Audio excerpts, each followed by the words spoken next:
My name is Tessa Reed, and I was 34 the night my family decided my daughter's dignity mattered less than keeping the peace. I didn't raise my voice. I've never been built for scenes. Silence kept me safe as a kid, so I grew into the woman who pays, schedules, fixes. In my parents' backyard guest house, I kept their world running, while they still spoke to me like a temporary problem. That Sunday, we crowded the scratched oak table. Me, my 12-year-old June, my sister Kara and her husband Derek, their daughter Bryn, and my parents, Lynn and Gary. The TV muttered in the next room, my dad's hiding place. Bryn arrived loud, nails clicking on her phone. Before dinner was served, she'd already needled June's shoes and haircut, then her round cheeks. I watched my kids shrink, shoulders claiming less space. Then Bryn leaned back, scrolling. "She probably doesn't want to eat," she said. "She's scared she'll get fatter." The room went quiet, uncomfortable, not shocked. June froze, fork hovering. I looked at Kara. She stared at her plate. I looked at my mother. She gave me the warning look. "Don't start." "Bryn," I said, even. "That's not okay." Derek shifted. Kara's mouth tightened. My dad didn't look up. My mother's voice cut in, firm as a gavel. "You embarrassed your niece," she said. "Apologize." She didn't say June's name once. Something in me unclipped. I stood, set my napkin down, and took June's hand. "Backpack," I told her. We walked out into the cold driveway. No one followed. In the guest house, I quietly opened my laptop, and my fingers found every account tied to my name. By midnight, our suitcases lined the guest house door like silent witnesses.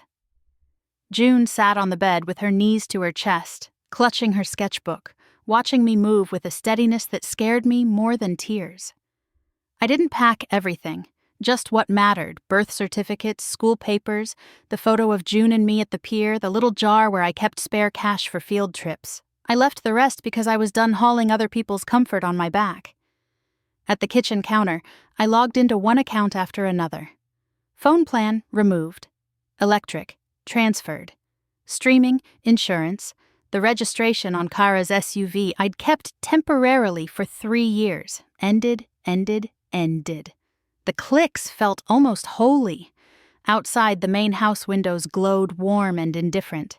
By dawn, I had a lease in my email for a small 2-bedroom across town, the kind of place with beige carpet and a landlord who didn't ask too many questions. We drove there in my old sedan with the heat blasting and the radio off. June stared out at the freeway lights like she was learning a new language. The first call came before we finished unloading, Derek from a work number. I watched it ring itself out. Then Kara, careful-voiced, practicing calm. Then my mother, 3 times, no message. They didn't ask where June was. They asked what I'd done. By noon, their power blinked out, and panic arrived. That night, sitting on the living room floor eating noodles from cardboard, June said, "It's quiet." Her shoulders were down. Her breath sounded like it belonged to her. I didn't answer the buzzing phone. I opened the blinds instead and let the streetlight spill in, bright as permission. 3 weeks in, the calls shifted from rage to careful. Then, on a Tuesday at HomeGoods, while I stacked candles labeled Midnight Rain, my father appeared at the end of the aisle, boots scuffed, hands empty. "You were right," Gary said. The words knocked the air out of me.